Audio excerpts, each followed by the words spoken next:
आज भगवान श्री कृष्ण का जन्मोत्सव मनाया जा रहा है। श्री कृष्ण से जुड़ी कथाओं में जीवन प्रबंधन के ऐसे सूत्र हैं जिन्हें अपनाने से हमारी बड़ी बड़ी समस्याएं दूर हो सकती हैं। जन्माष्टमी के अवसर पर पढ़िए श्री कृष्ण की कुछ खास कथाएं और उनकी सीख। बड़ी सफलता चाहते हैं तो योजना बनाए बिना काम की शुरुआत न करें। हेलो दोस्तों, मैं किशन और आज फिर एक नई कहानी लेकर हाजिर हूं जो भगवान कृष्ण ने अनोखी बात कही है जो हम सभी को सीखनी चाहिए। जब भगवान विष्णु श्री कृष्ण रूप में अवतार लेने वाले थे, देवकी और वसुदेव कंस की कैद में थे। कंस ने देवकी वसुदेव की 6 संतानों का वध कर दिया था। 7वीं संतान के रूप में बलराम देवकी के गर्भ में आए तो भगवान विष्णु ने योगमाया से कहा था कि आप इस 7वीं संतान को देवकी के गर्भ से निकालकर वसुदेव जी की दूसरी पत्नी रोहिणी के गर्भ में स्थापित कर दो।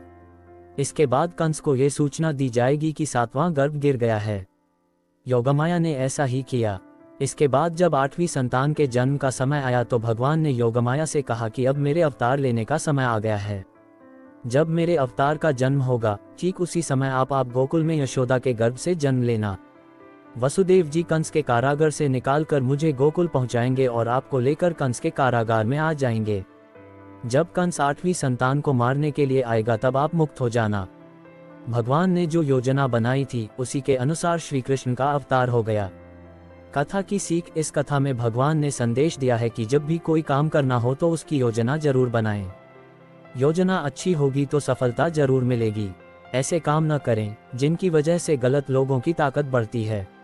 बाल कृष्ण माखन चोरी की लीला कर रहे थे। गोकुल के इस वजह से काफी परेशान थे। एक दिन गांव के नंद बाबा और यशोदा के पास पहुंचे और कान्हा की शिकायत करने लगे। नंद बाबा ने कृष्ण से पूछा कि तुम माखन चोरी क्यों करते हो, जबकि हमारे घर में तो बहुत माखन है। कृष्ण ने कहा कि आप लोग मेहनत से दूध, दही, घी, माखन तैयार करते हैं और फिर ये चीजें कर के रूप में दुष्ट कंस को दे देते हैं और इस वजह से गांव के बच्चों को माखन नहीं मिलता है। आपके इस काम से कंस की ताकत लगातार बढ़ रही है। अगर आप कंस को कर देना नहीं रोकेंगे तो मैं तोड़फोड़ करता रहूंगा ताकि ये माखन कंस के पास न पहुंचे और गांव के बच्चों को मिल सके। कथा की सीख। इस कथा में श्री कृष्ण ने संदेश दिया है कि हमें ऐसे काम नहीं करना चाहिए जिनकी वजह से गलत लोगों की ताकत बढ़ती है। जब कोई झूठा आरोप लगे तो धैर्य न छोड़ें। द्वारका में एक सूर्य भक्त था सत्राजित। उसे सूर्य देव ने स्यमंतक नाम की चमत्कारी मणि दी थी। ये मणि रोज 20 तोला सोना उगलती थी। एक दिन श्री कृष्ण ने सत्राजित से कहा कि आप ये मणि राजकोष में देंगे तो इससे मिले धन से प्रजा की अच्छी देखभाल हो सकेगी। सत्राजित ने श्री कृष्ण को मणि देने से मना कर दिया। इस घटना के कुछ दिन बाद सत्राजित के भाई प्रसेनजित ने मणि चुरा ली। प्रसेनजित मणि लेकर जंगल में भाग गया। जंगल में एक शेर ने प्रसेनजित को मार दिया और खा गया। मणि जंगल में ही गिर गई। सत्राजित को जब प्रसेनजित और अपनी मणि नहीं मिली तो उसने श्री कृष्ण पर आरोप लगा दिया कि कृष्ण ने ही मेरी मणि चुराई है और मेरे भाई की हत्या कर दी है।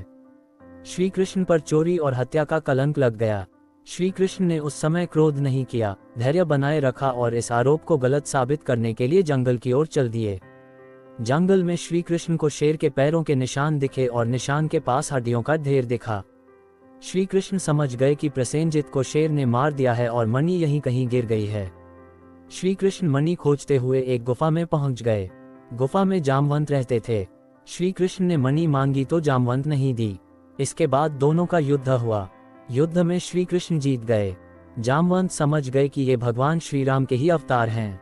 इसके बाद जामवंत ने मणि श्री कृष्ण को दे दी और अपनी पुत्री जामवंती का विवाह भी भगवान के साथ कर दिया। द्वारका लौटकर श्री कृष्ण ने वह मणि जामवंत से लेकर सत्राजित को दे दी और पूरी सच्चाई बता दी। सत्राजित को अपनी गलती पर बहुत पछतावा हुआ।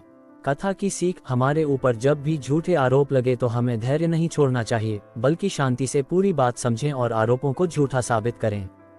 कभी भी अपने बल पर घमंड न करें और दूसरों को कमजोर न समझें। महाभारत युद्ध में अर्जुन और कर्ण आमने सामने थे। दोनों दिव्य अस्त्र शस्त्रों से लड़ रहे थे। जब जब अर्जुन के तीर के कर्ण के रथ पर लग रहे थे तो कर्ण का रथ बहुत पीछे खिसक रहा था। दूसरी ओर जब जब कर्ण के तीर अर्जुन के रथ पर लगते तो उसका रथ थोड़ा सा ही पीछे खिसकता था। ये देखकर अर्जुन को घमंड हो गया कि उसके बाणों में ज्यादा शक्ति है। अर्जुन ने ये बात श्री कृष्ण से कही तो भगवान ने कहा कि तुम्हारे बाणों से ज्यादा शक्ति कर्ण के बाणों में है। भगवान की बात सुनकर अर्जुन ने कहा कि ये कैसे संभव है, मेरा रथ तो थोड़ा सा ही पीछे खिसक रहा है। श्री कृष्ण ने कहा कि तुम्हारे रथ पर मैं स्वयं बैठा हूँ, ऊपर ध्वजा पर हनुमान जी विराजित हैं, तुम्हारे रथ के पहिए को शेषनाग ने थाम रखा है। इतना होने के बाद भी कर्ण के बाण के ये रथ पीछे खिसक रहा है, तो इसका मतलब यही है कि उसके बाणों में ज्यादा शक्ति है।